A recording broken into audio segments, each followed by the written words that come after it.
Want to mute? Do I not have you in the right place?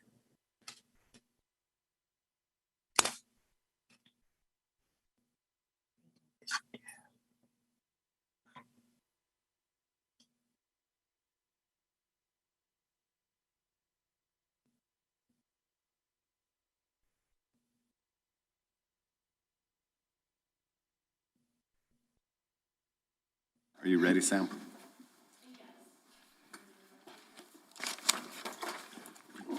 Welcome. All right, it's 2 o'clock. We'll call the meeting of the Planning and Zoning Commission for December 7th to order. Can I have a roll call, please?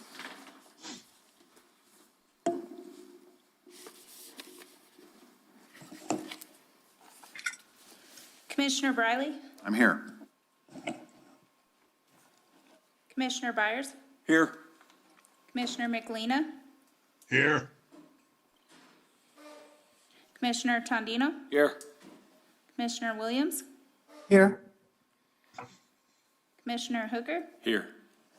Commissioner Baugh? Here. Also present is Samantha and Stephanie for the Village of Ruidoso. You do have a quorum. Very good. Welcome, everybody. Can I get a declaration of any conflicts of interest from anybody in the commissioners? Seeing none, we'll go ahead and get started with the meeting. So certification, please.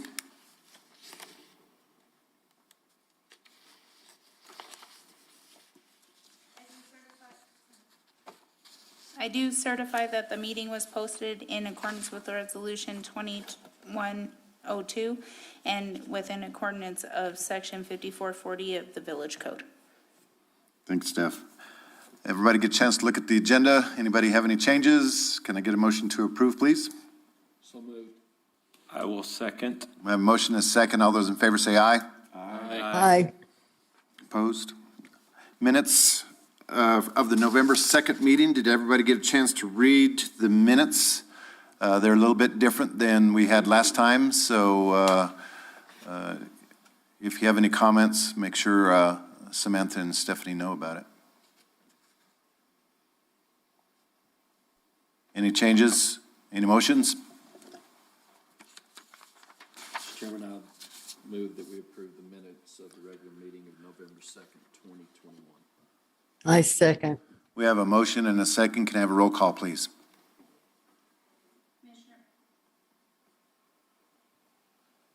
Commissioner Briley? Yes.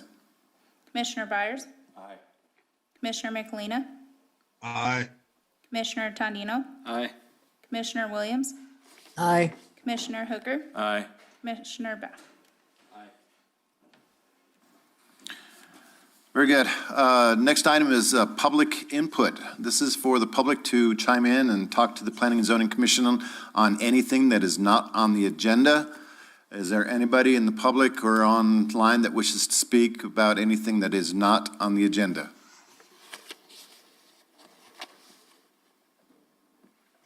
Seeing none here, none, we're going to go into the public hearings. Case number P 2021-232 Mesa Apartments. Sam, you want to give an update and briefing on this, please? Thank you, Chairman, Commissioners. Before us, we have a site plan approval for almost 5.5 acres to develop approximately 56 units of apartments. On here, we have Colin Kruger with Mesa Apartments as well as their architect Dave Hickman, and so I'll just pass it to them and ask them to walk us through. If you all could screen share and show the different sheets so that they can understand what it is you're proposing, and if you all have any questions once we review that as it relates to the code, I'd be happy to answer any of those. Great. Colin, Dave, which one wants to go first?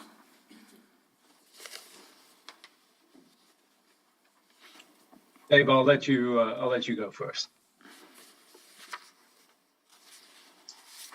Awesome.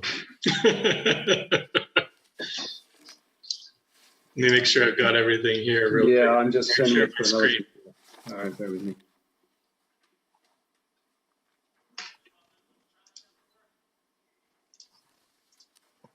And just to let you know that we have been supplied with electronic documents, I guess it was Monday, and then we have full-size sets in front of us if you want us to follow along.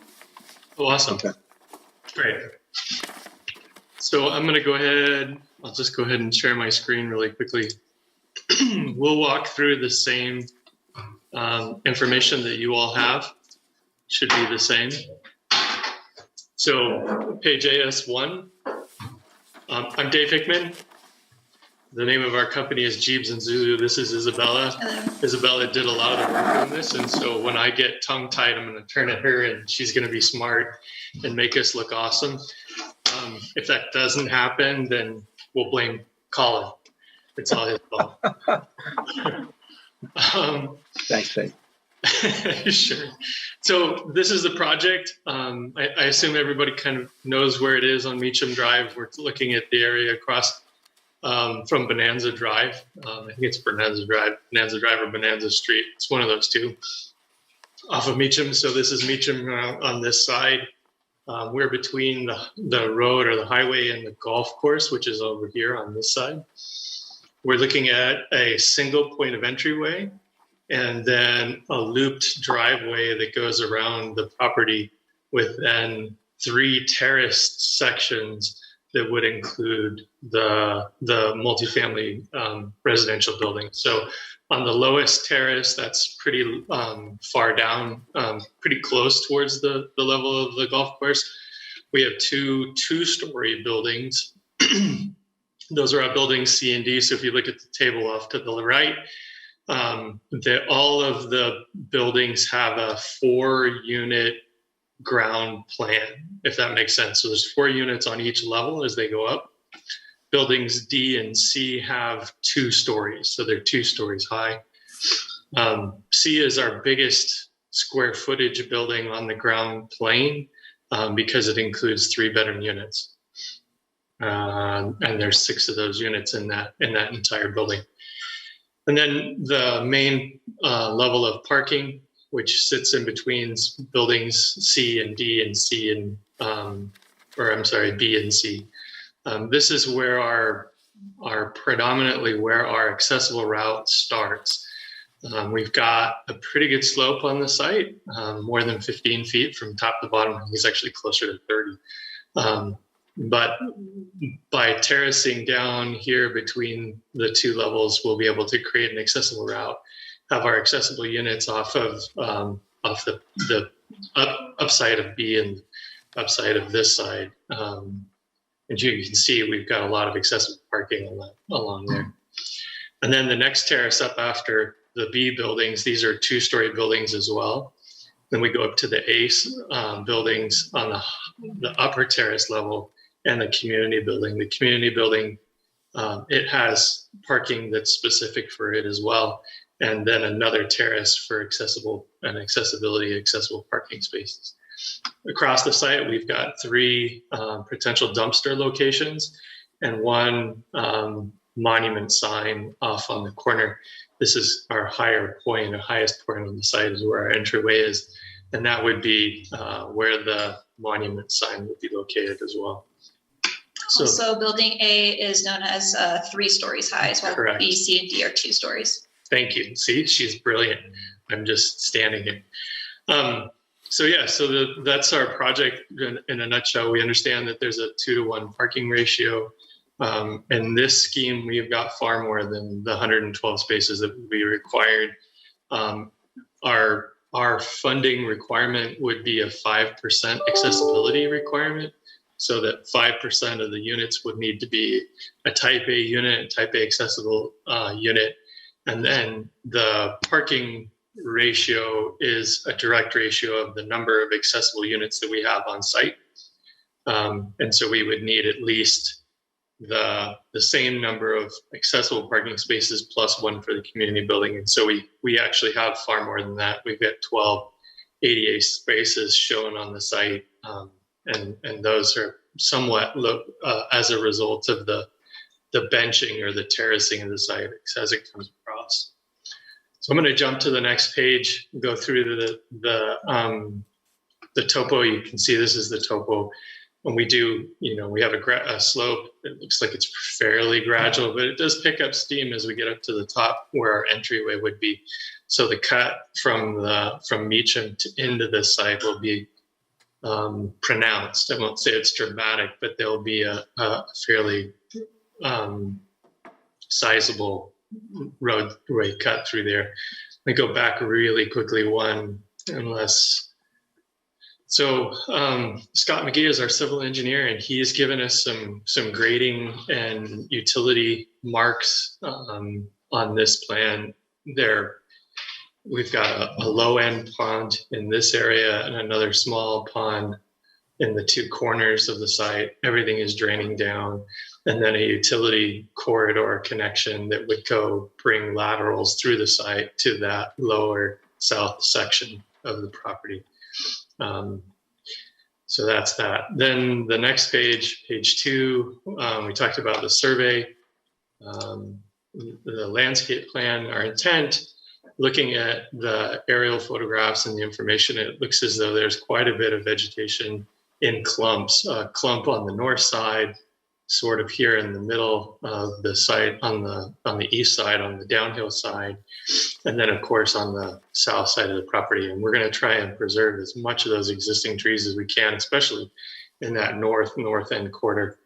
And then we'll be, because the benching is going to require a fairly a reasonable amount, it's going to be a good size cuts in that area to be able to create the pads. Build a level sections for the buildings to sit on. There will be quite a bit of site disruption through the middle, and then we'll go back with a revegetation plan and new trees and vegetate that area pretty nice. Again, the financing requirements, they have mandatory standards for the landscaping plan, and so they will be looking at our project and the completed project, as well as the forest management and all of the stuff from you all. We should have a very nice landscaped property at the end. Looking at the buildings, this is the community building really quickly. I don't know why my mouse jumped. So community building, one of the aspects of this is to be able to provide some level of services for families. So potentially after school programs, counseling. Counseling is like money management, having a place for people to be able to do job searches, a computer area for them to be able to get online and fill out applications. So it's a working facility, if that makes any sense. It'll definitely be a lounge area where they can have larger meetings and be able to get together. But a lot of it is internet connectivity to be able to allow people to really pursue jobs and be employed. You have to have a job to be able to live here. You have to pay the rent. All that's important, and so that's what the community building first level of intent is for this building. Looking at the next building, so this is our building A. This is the 3-story building. You can see 4 units.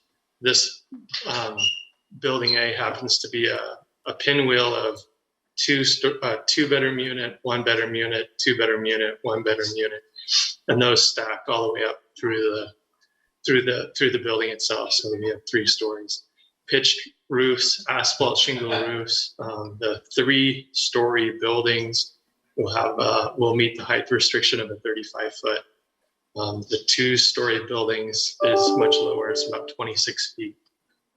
And this is what that 3-story building would look like. And we're looking at, graphically, it isn't especially descriptive, but what we'd like to do is a stucco base, maybe a little darker tone stucco base, something that is more snow hardened again, to make sure that we've got a ground plane that'll be durable, and then using a hardy panel or some type of hardboard siding above that. this is, I can barely see it, but there is a little pop out, a little pronunciation in between there. And then the stairways, you can see there's stairways on each side. The stairways go up to each of the floors. And I didn't really make that clear, but this is our stairway, and then an entryway up the stairway, and those stack all the way up. They should be fairly efficient, but then the plan allows views out of the units in each direction, which should make them actually very attractive and nice places to live. So again, that's our 3-story building. Can I stop you there? Sure, go for it. Which is the, go back to the elevation sheet. Okay. I'm curious, which one of those is the view from the roadway? So if we look at the longer view, the longer section of the building, and we go back to the site plan, you'll get a sense of that. So, and I probably ought to describe this just a little bit. When we look at the site plan, the survey, we've got a pretty gradual slope, and then you can see there is a high spot here. So it's going to be steeper across the side, and then it's falling away from the road pretty quickly. So if the roadway is at 45, the first bench will be at 35. So we're almost 10 feet below the roadway by the time we get to this first bench that the buildings would be built on or be situated on. So here's building A. This is that 3-story building. And what the roadway would be looking at is the upper 2 floors of this long face. So if we bounce back to that elevation page, it would be this section right here of that. That's what would be visible from the roadway. Again, 10 feet is about midway plane where the dark stucco is, where the 2 points come together. Thank you. Sorry to interrupt. No, that's great. Thank you. The other buildings are really similar. They're similar in design. This is building B. It has the same pinwheel. It's just 1 story less, right? So instead of 12 units, it's 8 units. Has a very similar exterior elevation. Of course, it's smaller. The stucco line moves up a little bit in the building. The building C and building D, the only way that they vary really from the other is by the way that the units are configured. So in this building, we have 2 2-bedroom units, 3 2-bedroom units. Am I getting that right? No, this is the 3 3-bedroom units and a 2-bedroom unit. This building looks a little bit different because of those 3 bedrooms. And I'm not sure why. We've got some windows that didn't poke through, but these would have windows in them, and we'll fix that for sure. So it'd be very similar. This side of the building is going to look exactly like that side of the building. And then our last is the last 2-story building. Again, this is back to a 2-bedroom and 1-bedroom. So 3 2-bedrooms, 1 1-bedroom.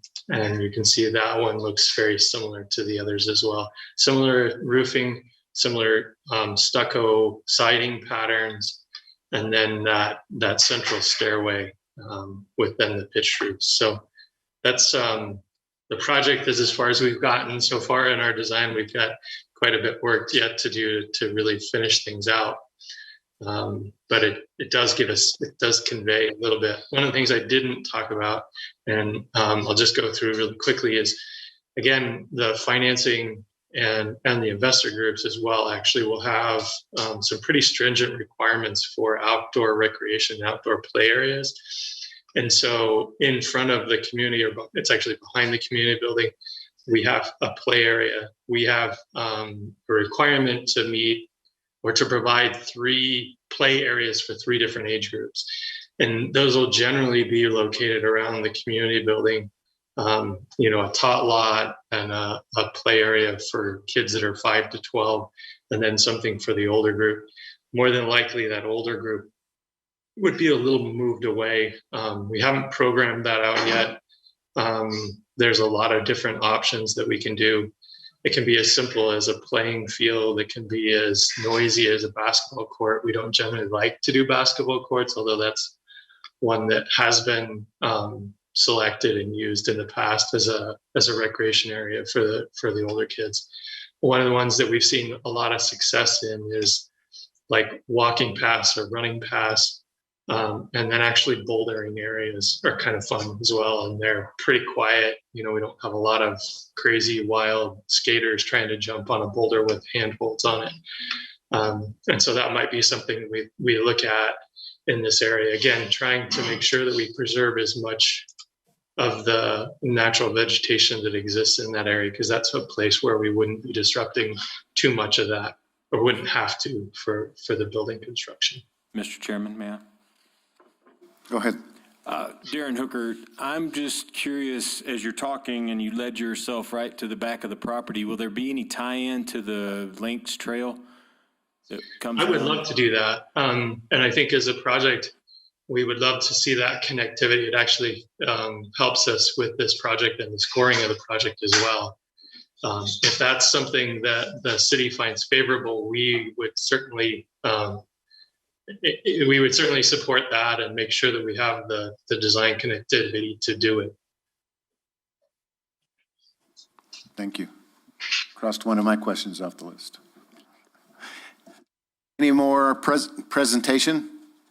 I'm good, unless you guys have questions. Yeah. I have a few, but Colin, did you want to say anything before we get to the commissioner's comments? No, nothing additional other than, if we could get the tie into the path, that would be definitely beneficial for the project. Agreed. Okay, so before we open it up to the public hearing, I do have a few questions. As y'all know, I'm an engineer for the highway department, and I am always concerned about access onto our state highways. So you have a one-page traffic study in there. Is that adequate for what the DOT requirements are for this access? I don't have the answer on that, and I don't know that we've got our civil engineer, Scott McGee, on the line or not, but I know that I have read the traffic impact study. I know this project is pretty light in the trip generations. Multifamily tends to be. I can answer that. So this is just a portion for the site plan Bohannon and Houston put together. They are continuing to work with the DOT. We've had an initial kickoff meeting for this project, and so they're analyzing the turn data that we submitted to them, as well as the traffic counts off of Meacham, Bonanza, and Sierra Blanca Drive. So they're still working on that DOT application. Okay, and I'm going to take one of Jonathan's questions. So the 3 bedrooms have the same number of vehicles as the 2 and 1 bedrooms. Is that correct? It's per dwelling unit? Sorry, Jonathan. Right. As far as I understand this, the city's zoning ordinance for multifamily, it's 2 spaces per unit, and it doesn't vary based on whether it's a 1-bedroom or a 3-bedroom. Right. Okay, so next question again, access onto Meacham. Dirt, trucks, heavy trucks carrying the dirt out. Is there going to be any provision for where you're taking the dirt? Yes, there has to be. I haven't worked through the construction management portion of that, and we have yet to be able to work with a contractor. In fact, I don't know yet the quantity of dirt that's the cut that's going to be removed off the site, but all that's in flux, and it'll all be prepared as the civil engineer gets into making the building pads work. Okay, I'm just, again, this is a site development consideration for the planning and zoning, and I just want to make sure we have single point of access is acceptable or not. So, so setback requirements from Meacham to the community building, that's the closest. Do we have a distance to that? I don't see it on the drawings. I go by scale. Looks like it's maybe 60 feet. Is that about right? That's probably right. Let's see. It's going to take me a little bit. I'm going to go ahead and shop. That's okay. I'm just saying we need to meet the setbacks, no variances on this that you know of, correct? That's correct. Okay. And they are meeting it. All right. So you said the first tier is going to be at about 35, that's about 10 foot lower than the street. Do you have finished floor elevations of the second tier and the third tier? Are they going to kind of be 10 feet apart? 35, 25, and then 15? So when I was going through and modeling it, I didn't have that. I was really building it off of the parking lot levels, right? So that lower parking lot level, when I did that, that was 10 below or 10 above what we were calling zero, which is the bottom line of the property. And then it looked like it was 6 to 8 feet from the next benching up. Okay, Sam, so on the, I guess, the civil part of the site development, does that come back before planning and zoning, or is that you all that take care of all that with regard to drainage plans and where the dirt goes? So as far as drainage, and if you want more accurate elevations, we could table this item until January. If that is something that you need to, in order to make your decision. So I do think that if that is something you're going to require, we should take care of it now during this application process. Right. Well, I'm looking at the checklist and drainage and grading and drainage as part of our review, and I was That just was one wondering if we need to. deficiency that I had on my checklist, was the drainage arrows were missing. Okay. Commissioners, I'll let you take the floor now. Yes, I'd like to ask why you're putting the 3-story buildings in the front as opposed to on the lower side of the property. So mostly that's for view and to make sure that we've got light and view access for all the units as they come down. If we've stacked everything up on the ground, on the lowest level, put the 3rd story of the 3-story buildings on the lowest level, then what we'd be doing basically is creating a bookend on the project site. All the units, this 2-story units, because they're lower, would be sitting facing into that building and having a difficult looking over. And then if you're walking the trail on the bottom side, it creates another wall experientially, for those people in the golf course side. This felt like a much softer, gentler way, having the buildings follow the terrain as it goes up towards the highway. Okay, I was just thinking the view from the highway, you'd just see if there was the 2 stories in the front, you'd see a lot less building from the highway than you would, if you had a 2-story there as opposed to a 3-story. I mean, it's more just a question, not necessarily a deal breaker or nothing, but it's just wondering what it looks like from the road, because that's where most people are going to see it from. I understand your point about the walking path.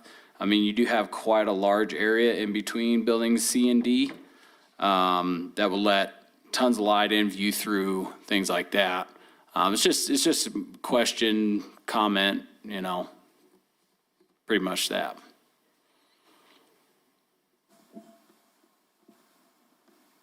Anything else? Commissioners? Go ahead, Darren. Rick? Mr. Chairman, if I may, I have a large concern with the drainage.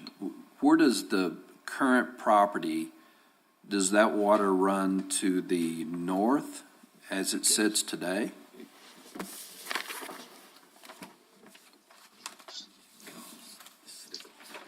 So on the east end, there's 2 ponding areas. But I think I noticed in your staff review that those may not be adequate. Correct. And then, which leads to question 2, your retention basins, the size of your basins. I guess I don't want to create a problem for the golf course of runoff from this property. Yeah, so the laws wouldn't allow us to do that, right? I mean, so the discharge rate off of the site can't be more than the historical rate for discharge is now. Correct. The project, the site, the existing site is sloping directly towards the the golf course. There isn't, it's a fairly linear slope. So the water that lands on this side is really staying within the property lines to the most part and heading downhill east to the golf course. I don't see, from the topo map, I don't see a lot of ability for the water on this side to be able to go either north or south onto the adjoining lands, which means it is all going to the south or to the east to the golf course. What then our drainage plan, our hydrology would be required to do by state law is we can't discharge water onto the golf course any faster than it does now on an undeveloped site. And that's the way that those ponding areas have to be sized, both for first flush and then also for that rate. And that's all the information that we have yet to develop. The civil engineers will work all that out and present it to you all so that you have a chance to review it. Thank you. Bart? I'm good. Ron, Vicky, any questions, comments before we go to public hearing?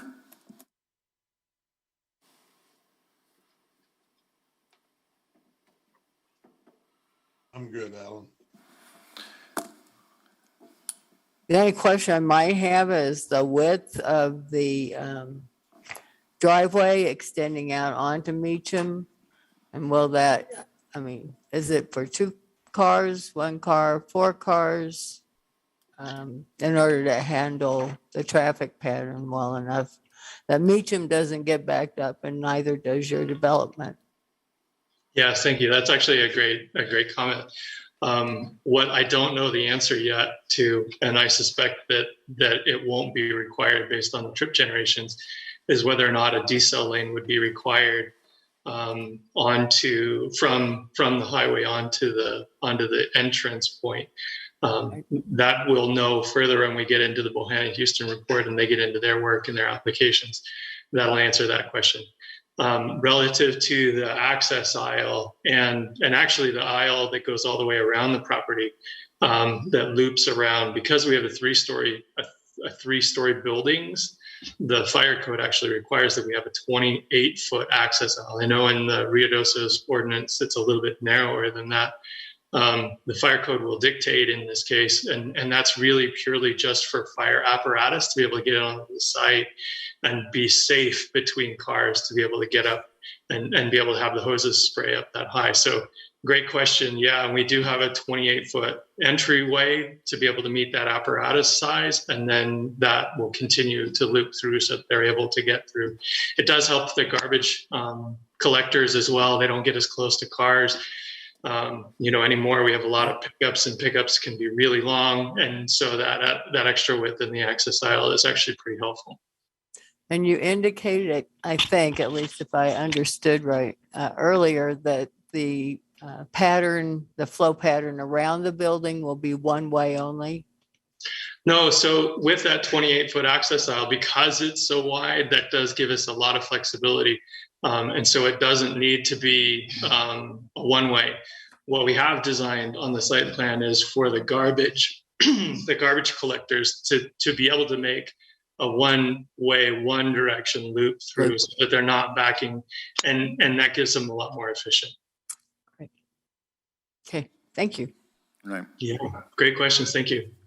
And 28 feet wide is 2 14-foot wide lanes. There's not enough to get 3 10-foot lanes in there, so even a 10-foot lane would be very skinny. So I understand what Vicky you're talking about is, does it need a right only and a inbound to, it almost like it needs 3 lanes. Yes. As you're pulling out, you need to turn left and turn right, and then the incoming is just 1 lane. So it's almost like it needs to be a little bit wider, and I do understand that still to come, and that will be addressed as well as the elevation of what the driveway matches into the highway would be. Okay, seeing no other commissioner comments, and I'll save my last for after the public hearing. So I'm going to open the public hearing right now. Is there anybody online or in the public that wishes to speak for or against this site development plan?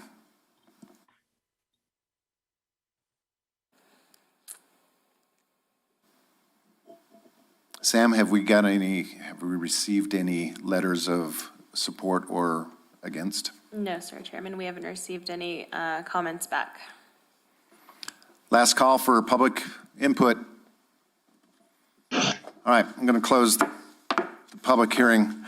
So, Sam, I looked at your staff assessment impact schedule, and there are concerns about water, storm sewer. As Commissioner Baugh mentioned, the small ponds that I think I saw on the assessment impact, that the ponds may be too small. So I'm leaning toward waiting to see what the civil engineers have to say about both the drainage and about the grading and the access. And that's just the way I'm leaning, because I do not think we have enough information based upon the review criteria on page 7 for site drainage and grading, if we have enough information to approve this site plan. So I will put that up for debate. That is correct. Our water resource director made a note that he needs more information on the drainage details. Mr. Chairman, support what you're saying. What is the next step then do we table this or approve as is with the conditions that they have to provide that, or what? You could place the condition that they present the civil engineering needed to make sure that the runoff isn't increased by this development onto adjacent properties. Right, I think the site plan makes sense, just based upon what else the civil drawings show up, and I don't think we're seeing that yet. So I think it would be acceptable to approve as is with conditions that the grading and drainage and water resource plan comes back to the Planning and Zoning Commission next meeting. Okay. Go ahead, Mark. I've got a just curiosity question. There's a seasonal creek that runs across somewhere in that area. Is that on this property?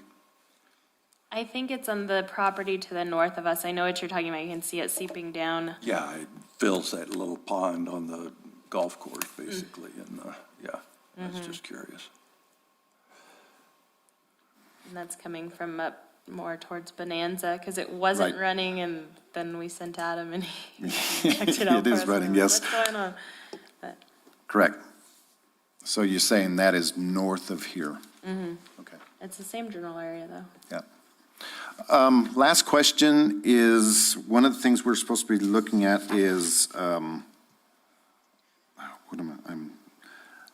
buffer, kind of barriers and stuff like that between your north and south and east and west neighbors. Is that something that is supposed to be shown on the site plan, or is that based on building permit issues? That's also based on relevance. I don't think that we would need it between us and P&M, and then the next lot over is vacant. And I think not having the screening between the walk path and there will make it more open, so families with children can access the walk path or go to the T-ball and the skate park and actually just feel more like an open concept. So it's just as it fits the development. It's not a requirement that we have screening. It's just something we have to consider if it's on here, and it's not on here, so I'm assuming they're saying no screening. What's the pleasures of the commission?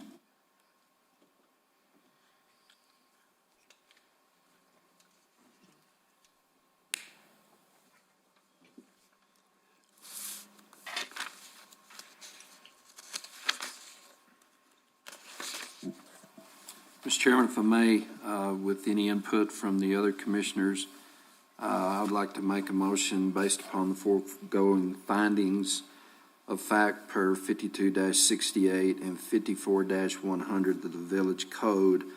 I move to grant the requested conditions use of approval for case number CU 2021-224 with the following conditions. Okay, I'm going to interrupt you. You're reading the next case. Am I I'm already went ahead. Yeah, you're one ahead.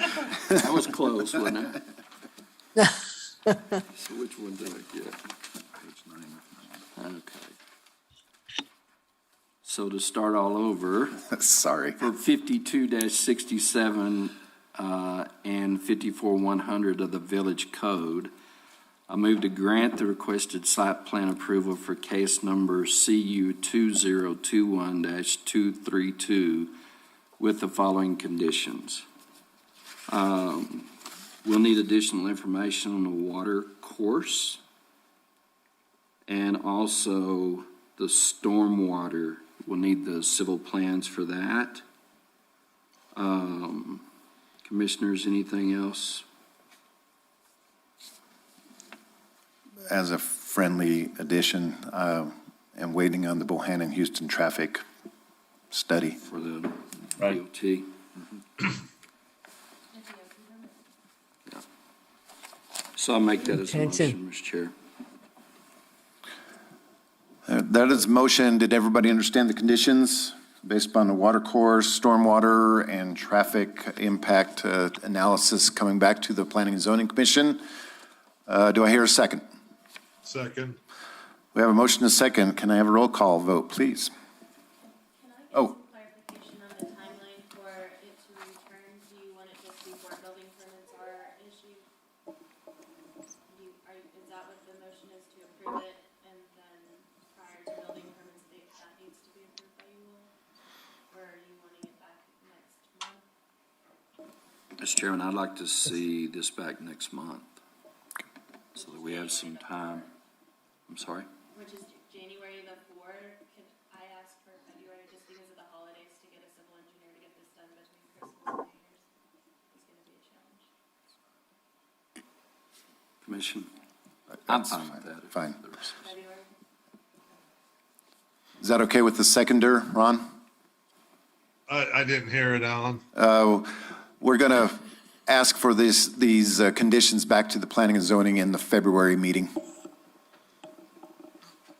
Yeah, I mean, I think maybe sooner is better, but if that's when it fits, it's Yeah. okay. Yeah, we were talking about January, but the holidays and everything like that coming up. So Sam asked for February. Sure. Okay, roll call, please.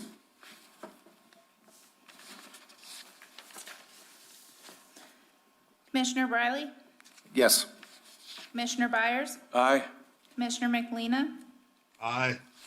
Commissioner Tandino? Nay. Commissioner Williams? Aye. Commissioner Hooker? Aye. Commissioner Bow? Aye. Motion carries with 6 positive and 1 negative. Thank you. Thank you, everybody. Look forward to seeing the civil part of this in February. Thank you. We appreciate your time. Thank you. Thank you. You bet.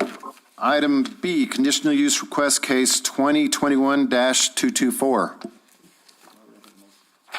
Thank you, Chairman. Our next case is Stuart Bass requesting a conditional use to develop multifamily units of 4 or more along Carrizo Canyon Road with the legal description of lots 490 through 495, 607 through 616 in the Skyland subdivision with a temporary address of 104 Carrizo Canyon Road.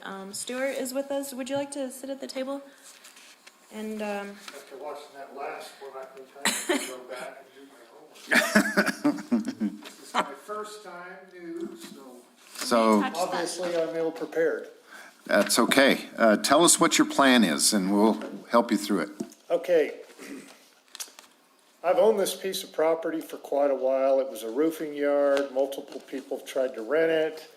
I've got everybody from a wood place to a mechanic to a, you name it, everybody wants to rent it. There's not much I can do with it, the way it's cut up. So I thought about an RV park. I thought about multiple things, started looking into small houses. Took a good look at how far behind we are on the housing. I'm hearing it, my family's waiters, bartenders, things of that nature. Seems to be a big need for a place to live, not Taj Mahal. So I wanted to do something very mountain style, big boulders, My little mark on Ruidoso. And I was going to not have them for sale, but one big place with them on it, and then we were going to lease them out. These miniature houses can be bought at Home Depot, Lowe's, online. You can do your own design, build them at the shop, bring them up. I planned on pouring concrete slabs, doing everything the way it should be. As far as square footage goes, I'm still at the very beginning stage of what I can do, what this is going to cost. I don't think they're even going to take a look at the property and begin the surveying until January. For my land usage maximization, what I can do, where people can park, how much room do I have, will it even work? I'm kind of right there. Understand. So again, what we're looking at is just a conditional use. The last one you had was a site plan, so you'll Yeah, I was like, you'll get that drilling when you walked out. you'll get that drilling when you come back with plans. So Where did it say I'm supposed to be? So the conditional use is what the commission just needs to go through to say yes or no, the zoning meets it, and the site would handle a multi-family type of housing development. My questions, how much frontage on Meacham, I'm Sutterth, do you have? It looks like 3 lots, but I can't really tell. Actually, more than that. Okay, That's incorrect. okay. Oh, wow.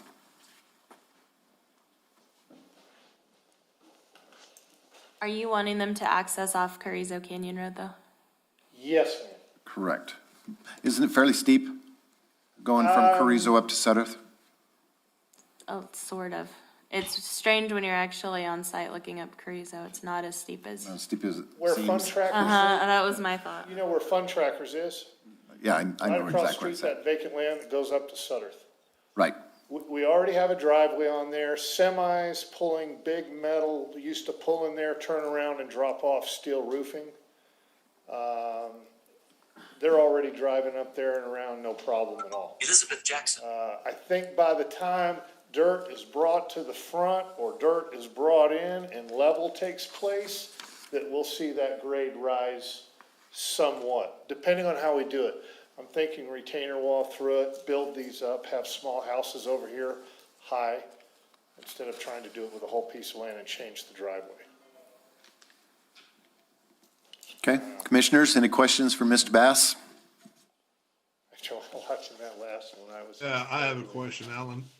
Go ahead, Mr. Ron. Bass, you were describing what sounded like tiny homes. Is that the direction you want to go on this? Correct. Okay. Yeah, I don't have a problem with it. I just wanted to make sure. So Sam, based on the zoning, what's the maximum number of dwelling units can he have on this The tract? code doesn't specify zoning units. One of the conditions I placed is that he replat all of those units, Right. land into one. But he's just gonna meet setbacks, and so that's gonna dictate the number of units he's gonna be able to have. So once he gets his design laid out, he needs to meet the minimum, which is 4. But a maximum, he could fit 30 on there if he Right. could fit them. Then he's gonna have to meet fire separation on spacing him out, so. Right, and I know this is conditional use, but I'm really concerned about the access onto Sutterth right there on that hill and kind of at the top of the curve. I'm real concerned about that, and I think he is too. That's why he's saying on Carrizo Drive no only. access Sutterth. Okay. There's already a driveway cut on No Carrizo. access for Sutterth. I'm thinking, of course, there's probably gonna have to be some retainer wall going in there so we don't lose any dirt as we cut that out, start straightening things up. Right. I don't know what those setbacks are. I don't know what's gonna happen there, but a nice retainer wall up against Sutterth, I know is gonna happen. And then what I can do with the rest of it is all gonna be based on setbacks And what's the minimum square footage I'm allowed for these small homes? What will work? They're not gonna be designed, obviously, for 4 people in a family with 3 kids on their way and that type of deal. It's gonna be more for the workers in Ruidoso. Understand. Commissioners, questions?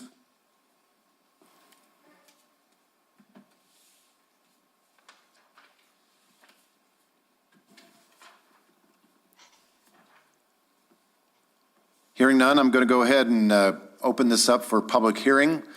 Public hearing is open. Is there anybody here that wishes to speak for or against this conditional use request? Yes, sir. Can you state your name and raise your hand to tell the truth?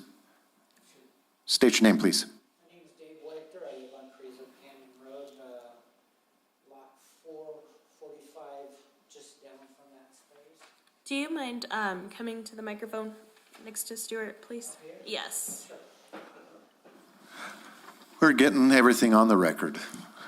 The ones in Zoom can't hear unless the microphone's on. I want you to know. Okay, we've lived there for about 20 years. What lot are you? Pardon me? What lot did you say you were? 45, I believe. Okay, further down. It's about 50 yards from Got it. Thank you. where it comes in. Off Carrizo Canyon, right, your driveway going up the hill is about maybe 50 yards from us. So you're heading towards the end of the Mountain Gods on the right-hand side?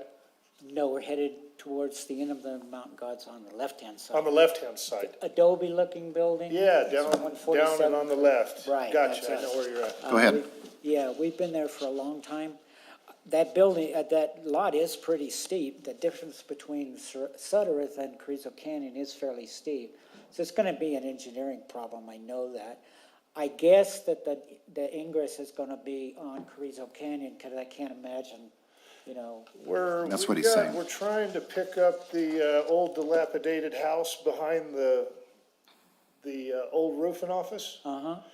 We're currently trying to purchase that so that we have multiple entrances and exits. Oh, that would be good. That's what I'm working on right now, Yeah, but I can't make it happen. okay. But we're putting pressure on them from multiple sides and trying to make that happen right now. Okay, my wife and I are not against the project. We expect changes to come to our little corner of Ruidoso. I know that's gonna happen. We do have some questions about the number of homes that are gonna be built there and how big they're gonna be, and traffic coming in and out, but of course, there's not much we can do about traffic. I would like to know if by any chance it's gonna be low income housing, it's gonna be directed for that. No? Okay. That was I mean, I don't know what the income is of a waiter and a bartender and things like that, but this isn't gonna be the dog chained up out on the place. The restrictions are gonna be very strict. No, we're hoping for lower income housing because we Yeah. have people in our family that are having trouble getting housing. Well, they're not We're gonna be actually very for expensive, it. but I don't wanna get We don't stuck want, into that. we don't want trashy. It's a fairly rundown neighborhood generally. You know, like those little houses on Sutterth on the right-hand side across, not far past where Paradise Canyon drops off? Those little homes?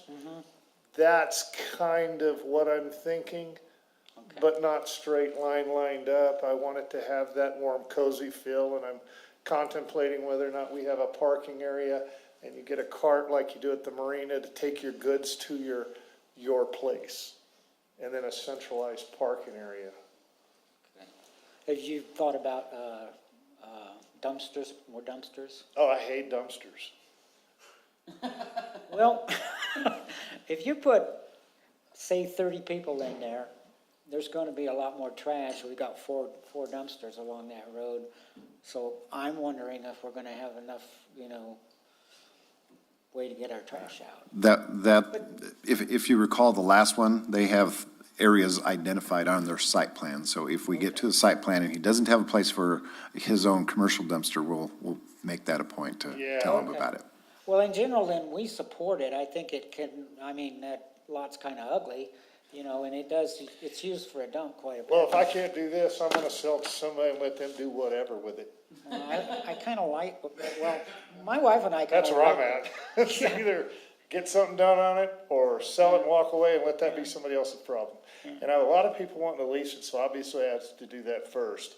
And I've got everybody wanting to lease it from, like I said, storing tractors and tires, you name it.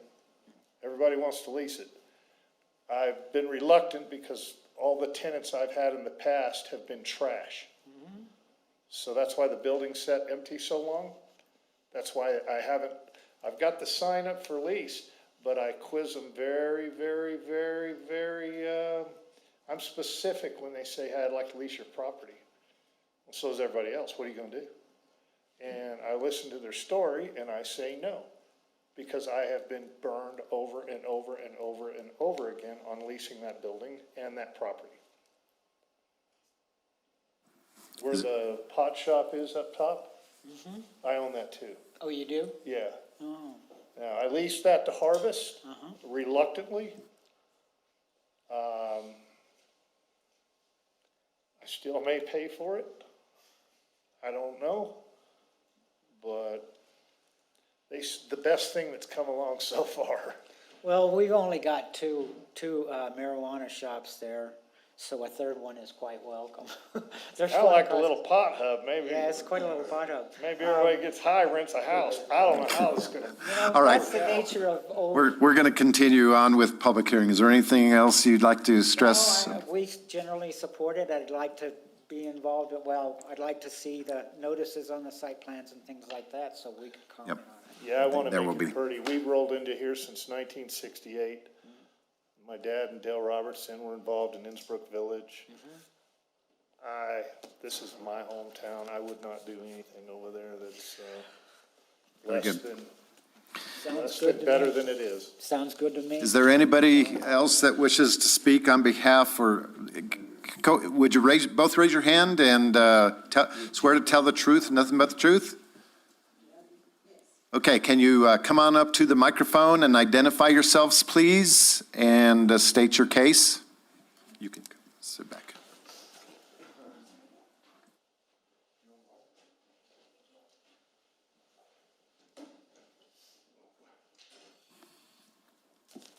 How are you all today? Thanks for coming in. Can you state your names, please?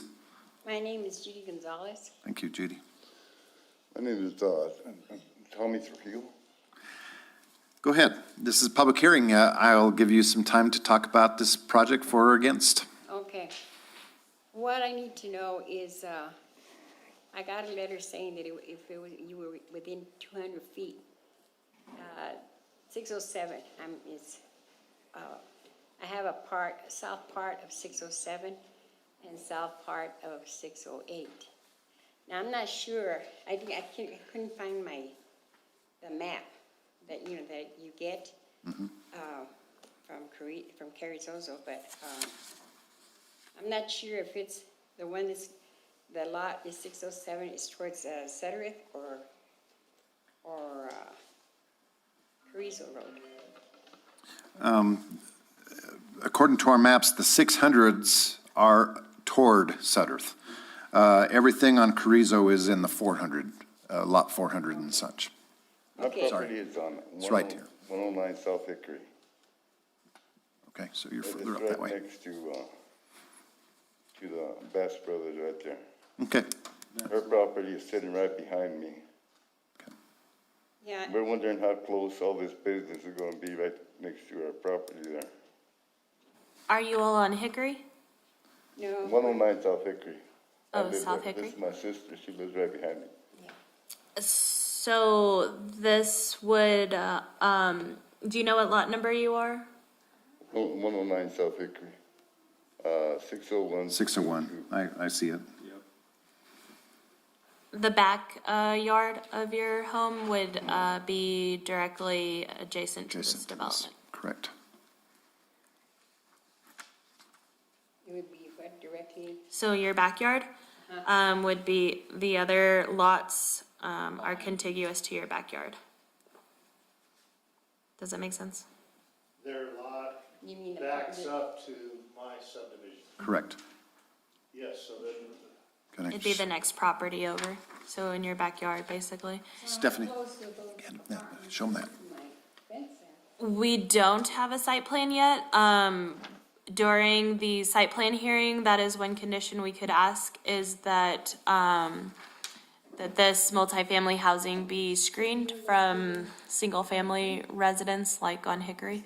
Yeah, 601. So a tall fence or something. His tract right here. Yes. Correct. Are they Okay. two-story or just, Right now, ma'am, we're just approving whether or not he could even use that for that purpose at all. Has nothing to do with the buildings or anything like that.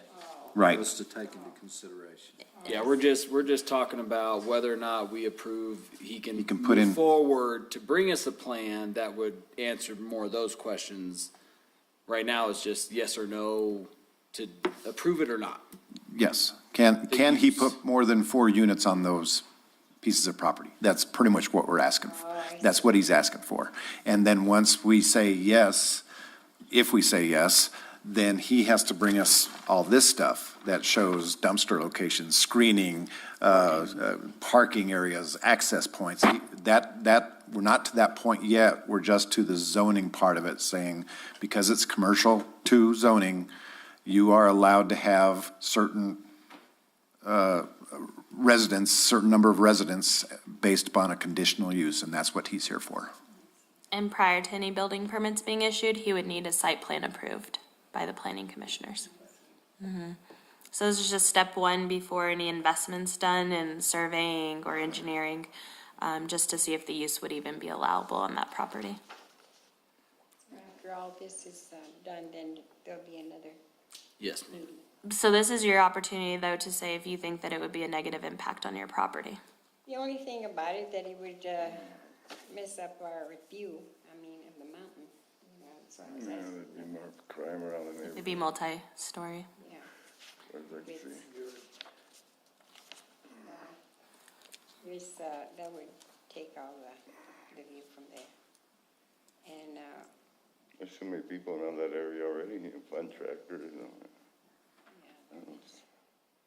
The is your park property there. the one with the fence down the side of it? Yes, Okay, the cars on the other side of it, or that's her property. that's your property? Yeah, yeah. my property's right next to that old abandoned house there. Gotcha. Yeah, that one, those 2 houses right there. Very good. It's always nice to come to Planning and Zoning Commission to meet your neighbors.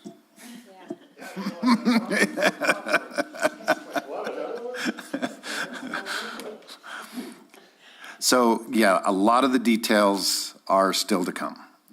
If we grant permission for him to proceed, then he's going to sink a lot of money into these kind of plans, and that's when we know all the details of what you're asking about. And we will come back to us, and you will get notification just like you did on this conditional use, and you'll get notice of the meeting and time and all that kind of stuff, so you can be here. Sir? Okay. I don't know how all this works, so the question revolves around that. If you guys say, yeah, this sounds good, Stu, move forward, spend a bunch of money, get your engineering done, get all your stuff figured out, come back and see us. At that time, can my neighbors show up and say, you know what, we've all decided, matter of fact, there's 8 of us now. Once you're granted the conditional use, you're allowed to do what the zoning says you can do. For site plan, then it's a whole nother ballgame. So once the use is approved, it would stay with that property. So say you replatted and sold the property and the new developer wants to put multifamily housing, the use is still approved on that lot. And where is it going to be, your driveway? Down on Carrizo. On Yes, ma'am, down on Carrizo. The driveway that's currently there, that's gonna be, they don't have any of this, but that's gonna be all dressed up with a gate that opens and closes. There's gonna be miniature houses in there. I don't want them packed in. This isn't so much about the money. I mean, it is, but it's not. I wanna be able to make it comfortable and look pretty. So I'm gonna get get what I can in there, but at the same time, this is not gonna be like an RV park. Nothing like that. They're gonna be sitting different directions. It's gonna look really nice, and I will get all that together for them to review. So that would be your in and out Yes, ma'am. in that area. Yes, ma'am. How close would they be to her property in the back there? I don't know. I've given this information to the surveying and engineering people to give me a land usage maximization idea based on what we can do maximum, and then I want to take it from there and fine tune it to what visually looks right and performs where I need it to perform without making it a terrible thing, something that I'm not proud to say I did. Okay. Can I make a comment? Go ahead, Mark. This is C2, correct? Yes. What all is allowed in C2? That's our largest zoning district for options. I can read them off. Just to answer your all's question real quick, he has to be a minimum of 10 feet from from his lot line. That's the closest a structure could be built to you all. I guess where I'm going with this is, it's already zoned C2. There could be restaurants, bars, car lots, many other type of businesses. He's wanting less use, to be able to use it for less than that type of activity. And there would be less impact with what he is proposing versus, you know, a restaurant or a bar or that type of So I think a lot of your questions are not answered yet, and they will be once we get forward on this. It's just good to know that it's not, we're worried about a lot of noise and a lot of people and a lot of. It sounds like, based on his previous tenants, he's taken care of a lot of that. Yes. Very good. Okay, thank you. What do you think, Tom? Is there anybody else that wishes to speak on behalf or against this project? Hearing none, seeing none, I'm going to close the public hearing, and thank you all for your input. Commissioners, any questions? Any other follow-up with what you've heard? Based upon foregoing findings of fact per section 54-68 and 54-100 of the Village Code, I move to grant the requested conditional use approval for case number CU-2021-224 with the conditions stated in the case report. Second. We have a motion and a second. Can I get a roll call, please? Who seconded? I thought so.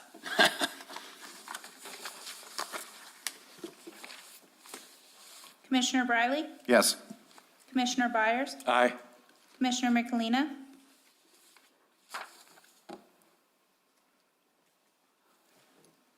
Got to unmute him. Raise your hand if you're for or against. Okay. Commissioner Tondino? Aye. Commissioner Williams? Commissioner Hooker? Aye. Commissioner Baugh? Aye. Motion carries, all ayes. I love Zoom. Just for the record, Commissioner Michelina signaled aye. Yes. Yeah, so did Vicky. What, that's and what Vicky the did signal is? What was it? All right, last thing of the day, a variance case, P 2021-2116. We need you to. Sam, do you? All right, did I leave the document up there? He took it. Oh, I think they just want. They walked out with it. Sorry. Yeah, I don't feel right going out. Yeah, it's okay. All right, Sam, can you give us an update on this variance request, please? Yes, Chairman, Commissioners, this last application is from Diane Stallings. She's wishing to encroach 12 feet into the required 20-foot setbacks of the R1 Single Family District to enclose and create a wider entrance to the carport for a medical transport bay. She already is encroaching into the setbacks. This would be for a little bit additional square footage. Is Ms. Stallings or representative here to present the case?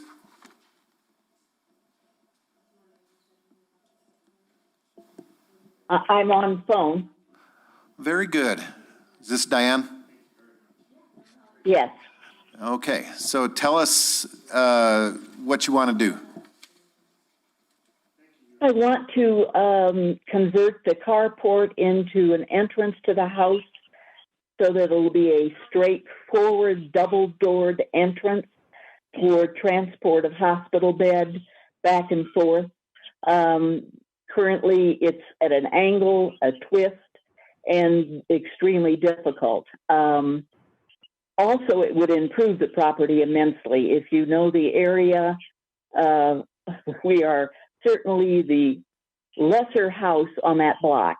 We're surrounded by very, very nice properties and homes, and this would definitely improve the appearance of the house. I think every one of my neighbors would be applauding. So Diane, is this a straight in perpendicular access to the house, or are you still going to have to kind of angle or go around? The way we'll do the connection from the carport enclosure, it'll be a straight shot. There'll be no curves. Much better. He currently resides in a hospital bed in our living room. And so that's what I'm trying to accommodate. Commissioners, any questions for Diane? Sam, it appears that the existing carport and even the corner of the house is already encroaching. Is that correct? Yes, Chairman, that is correct. All right. She's already in. So it's, what do they call it? A previous non-conforming use type of thing. So, okay. Commissioners, any questions before I open it to public hearing? Okay. Public hearing's open. Do I have anybody that wishes to speak for or against this project or this variance? Hello, Yes. I'm on Zoom. State your name, please. Christy Payne. Do you swear to tell the truth and nothing but the truth? I sure do. Okay, go ahead. I just wondered, as it exists now, how far is the carport from the barrier? How much is she encroaching already? Well, it appears that the existing carport with the storage he has out in front is pretty much on the property line. It says already encroaching pretty much majority of the way if my maps are correct. So is the new addition going to just take over the carport, or is it going to get closer to the road? It won't get closer to. Go ahead. If I may interject, it actually will reduce it. The storage unit will be removed, so it'll actually be further from the road by just enclosing the carport. All that storage area will be removed. Okay. Correct. That's what it shows on our maps too. That's all I had to ask. Thank you. Do I hear anybody else that wishes to speak for or against this project? I see lips moving. You're on mute if you want to speak.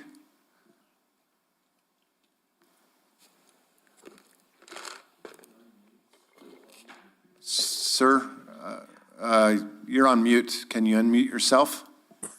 There you go. Yes, state your name, please. Larry Lair. Larry, do you swear to tell the truth and nothing but the truth? Yes, I do. Go ahead.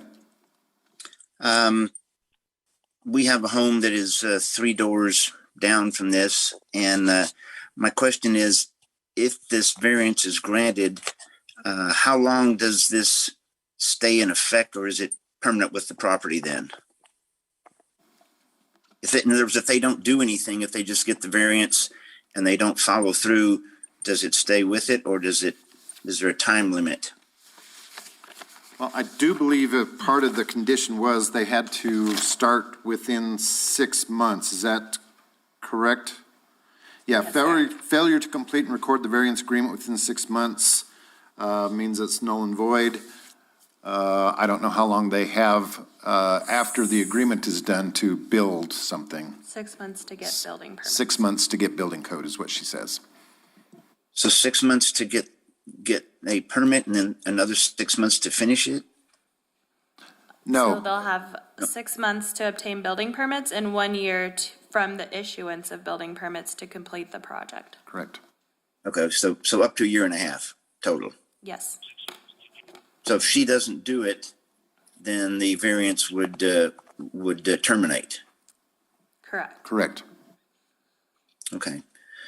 Well, I would like to see the property improved. It definitely is at the lower end, as she said, of the homes up there. So I would like to see this improvement made. I think it would make the neighborhood better, especially if the carport was enclosed and then we don't see what is under the carport as we do right now. Thank you for your input. Is there anybody else that wishes to speak for or against this? Hearing none, seeing none, I'm going to close the public hearing. Commissioners, what's your questions for Ms. Stallings? Is there anybody that wishes to add or take away from this as well? Chairman, Go ahead. I wanted to let you all know that we received one correspondence for this application. I did see that. Just that they own the adjacent property to the north and they do not have any objections to the noted variance, and that was from NJ Harris. Thank you. Should I have read that into a public hearing?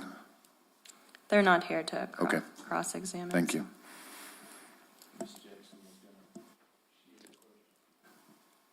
I have a question. Go ahead, Can you hear Vicki. me? Yes.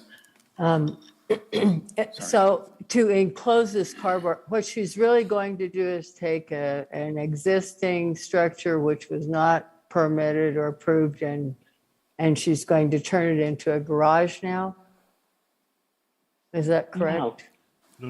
Well, you're enclosing it, so what's the difference between an enclosed carport and a garage? May I respond? Yes, ma'am. Absolutely. Yeah, it is an entrance, a new entrance to the house. It will not be a garage. It'll be a new entrance to the house. I think I even brought a picture of the concept of what I hope to do, what I plan to do. It will be a double-doored entrance to the house. She's taking the carport and turning it into entrance. And by the way, I also would like you to interject that house was built in the 70s, long before we moved there. So that encroachment occurred when that house was built. That was not us. That's the way it was constructed. Thank you, Diane. Mm-hmm. Commissioners? Based upon the foregoing findings of fact per section 54-92, 54-66, and 54-140 of the Village Code, I move to grant the requested variance for case number PV-2021-216 with the conditions stated in the case report. I'll second. We have a motion and a second. May I have a roll call vote, please? Commissioner Briley? Yes. Commissioner Byers? Aye. Commissioner Michelina? Aye. Commissioner Tondino? Aye. Commissioner Williams? Nay. Commissioner Hooker? Aye. Commissioner Bach? Aye. Motion carries with 6 positive, 1 negative. Thank you, Diane. Good luck with your project. Tell Chuck hello. Thank you. Thank you. Will do. You bet. Lastly, reports from the the director. Sam, I'm going to bow out. I have a meeting at 3:30 and I need to go to, so I will let somebody else here have the hammer and give your reports, and I don't have any of my reports. All right, thank you for joining us. I just have a short report. The Chapter 54 rewrite is going to be requesting an extension at the December council meeting of their contract. The 1 year would be up in February, and we're asking for an extension of an additional year, but we do anticipate being finished with the rewrite in April. It's just throughout this last year, issues with the code contradicting itself has brought on more work than anticipated. So we're still moving along with it, but it will not be finished by and adopted by the January council meeting like we had hoped for. Additionally, Stephanie is back in my department. Yeah, we're happy to have her. She's a GIS coordinator / planner and tasked with readdressing the village. So that should be fun, and we'll make sure we're doing plenty of community outreach throughout the process. But pretty much every street in the village has issues on it, and it's going to be a huge undertaking. And so I think she'll be the right person for the job, and has the tenacity to get it done. And Does she have a choice? she applied for the position, so she must have wanted it. She's like, I didn't know that was going to be required. Yeah. So yeah, so we're really happy to have her back in planning, and that's all I have. If I may, as the chairman's gone, so I'll just ask you directly, has there been any more correspondence with the Allsips? Yes. I think they're going on to the next step in the process. Okay. But Seriously? so You're not allowed to say. we are you? have seen them make some improvements on several of the other Allsips, and they have plans in the works of improving the Mescalero Drive one. So hopefully good things will come about that denial, and they'll understand our community's needs and that we're upset with their blighted buildings. So. Okay. But nothing to the court thing to push forward the one they were proposing, or yes?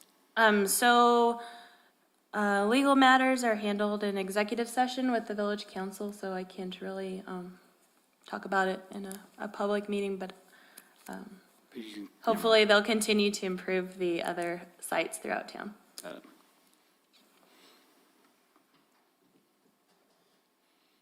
Motion to adjourn? I'll make it. I just want to remind you all of the boards and commissions mixer this Thursday at 6 o'clock at the convention center. So hopefully you all can join us.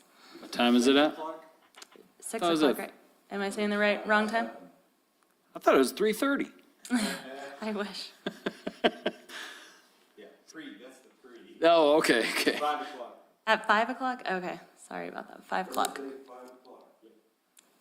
At the convention center. Okay. Ending recording. Hey, but